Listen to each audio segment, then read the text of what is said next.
જામનગર જિલ્લામાંથી કુલ 9 હોમગાર્ડ સભ્યોને બરતરફ કરવામાં આવ્યા હતા। જુદા જુદા તાલુકામાં આવેલા યુનિટના 9 જવાનો બરતરફ કરવામાં આવ્યા।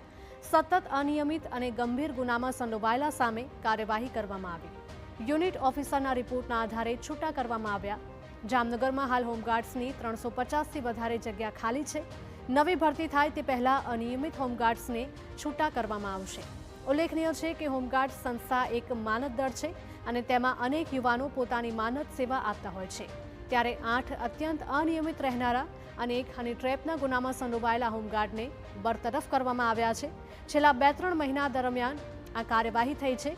જિલ્લા હોમગાર્ડ્સના કમાન્ડન્ટના જણાવ્યા પ્રમાણે આગળ પણ આ કાર્યવાહી ચાલુ રહેશે।